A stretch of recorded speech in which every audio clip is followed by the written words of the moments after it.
السلام عليكم. الجيش الملكي خرج من الماتش ديال الفينال ذهب بأقل الأضرار. خسر بواحد الزيرو، خسارة سميها خسارة بطعم الانتصار ولا بطعم التعادل، نظرا للأداء اللي قدم الجيش الملكي في هذا الماتش هذا. أداء أقل من المتوسط، وبالأخص في الشوط الثاني اللي كان من الممكن ماميلودي ساندوز غيسجل جوج ثلاثة الأهداف لولا تألق الحارس رضا التكنوتي. الهدف الاول اللي سجلو عن طريق الضربه الثابته، اللي كان الحارس رضا التقنوتي ما وقفش مزيان، كان تمركز سيء للغايه، كان واقف في واحد البلاصه اللي ما كيشوف فيها حتى لعبه، حتى تفاجأ بالكره داخل الشباك اللي ما كانش عنده الوقت الكافي انه يتصدى ليها نظرا للبطء ديال رده الفعل. صراحة أداء سيء قدموه رضا التقنوتي في الشوط الأول، وبالأخص في ديك الضربة الثابتة اللي هو حارس اللي ممكن غيكون في كأس العالم مع محمد وهبي، ولكن بهذا الأداء هذا راه كتضيع بزاف ديال النقاط. واخا في الشوط الثاني دار شي حاجة مزيانة بصراحة، تصدى شي جوج ديال الجوال كانوا حقيقيين، ظهر الفريق الجيش الملكي ضعف كبير على مستوى الضربات الثابته في الشق الدفاعي، اللي كان ممكن غيتسجل علينا الجول الثاني لولا القائم. الضربه جات في القائم اخويا. وكان من الممكن غيعاودها اللاعب ديال ماميلودي ساندوز، ولكن لحسن الحظ رضا التقناوتي كان مركز في الشوط الثاني. داك الشوط الثاني اللي قبل ما يبدا ضروري ما نشوفوا شويه ديال الكوارث وشويه ديال الفضائح في الكره الافريقيه، وبالاخص في الفينالات. جون جاك نضالا ما بداش الشوط الثاني مباشره، توقف شي 10 دقائق على ما اظن بسبب عدم وجود الفار. الفار ما خدامش.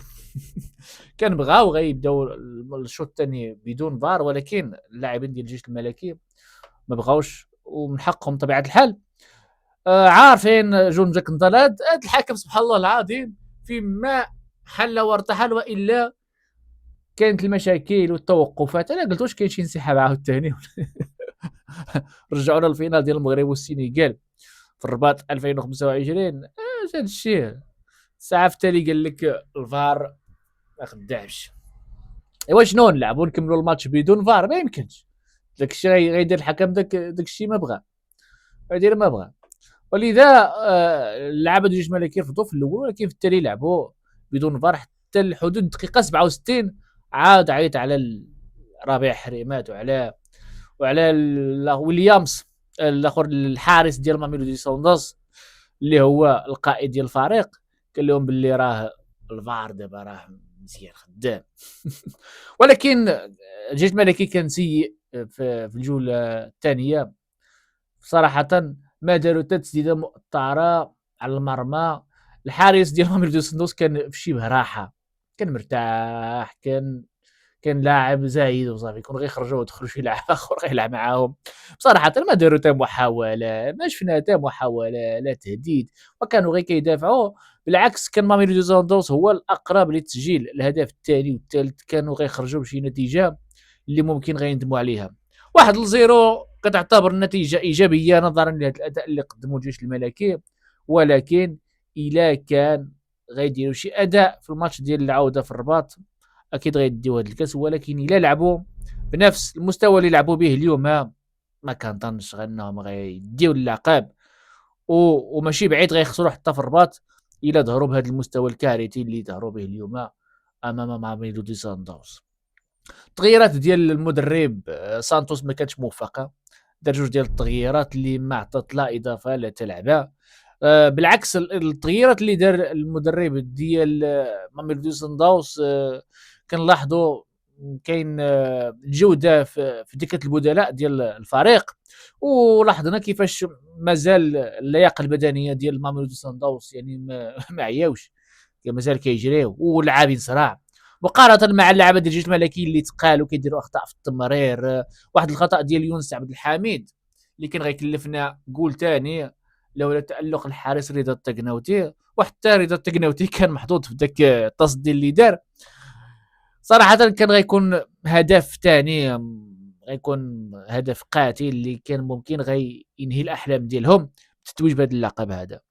كنتمنى ان شاء الله في المباراه ديال العوده في ملعب مرعب ديال الله بالرباط، غيكون ماتش احسن من هذا، وغيتحسن الاداء ديالهم، وغيكونوا في المستوى وغيكونوا مركزين كاملين. شفنا بزاف ديال الاخطاء صراحه في التمرير والتشتيت ديال الكره ماشي تمام، ما كيديروش تمريره في المستوى والكونترول سيء، وفاش كيضغط عليهم ماميلودي ساندوز صافي ما كيلقاوش الحلول، ما كيقدروش يعرفوا كيفاش يخرجوا الكره تحت الضغط ديال ماميلودي ساندوز، وثقال في ردة الفعل ديالهم، وما واقفينش مزيان. يعني الفريق هذا النهار كان سيء على جميع المستويات، على جميع المستويات صراحه. كنتمنى ان شاء الله غيقادوا ريوسهم وغيجيبوا لنا داك الكاس في الماتش ديال العوده. هادشي اللي كاين، بغينا اللقب يبقى في الرباط. حشومه صاحبي، غيجيو ماميلودي ساندوز تاع الرباط وغيديو لك اللقب من تما؟ ما يمكنش، ما يمكنش. خاص داك الكاس يبقى في الرباط، خاص الجيش الملكي والمدرب سانتوس يحط لنا التشكيله. اليوم لعب ب 4-4-2، ولكن ما دار حتى حاجه، ما دار والو في هذا الماتش هذا. في الماتش الاول كان شويه مزيان نسبيا، شويه دار واحد 3 ديال التسديده، ولكن ما كانتش مؤثره، التسديدات كلها جات على برا.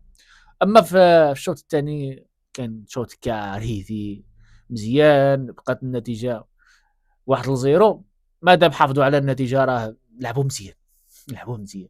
يعني هزيمه بطعم التعادل سميها هكا الا بغيتي، ولكن لو كان داروا 1-1 دابا راه ديك القضيه ديال الجول خارج الديار اللي مازال هاد الكارثه كاينه في افريقيا. الا مشات تسجيلات علينا ماميلودي ساندوز في الرباط غتصعب الماموريه، ديك الساعات غتولي مطالب بتسجيل 3 ديال الاهداف باش ممكن تدي اللقب.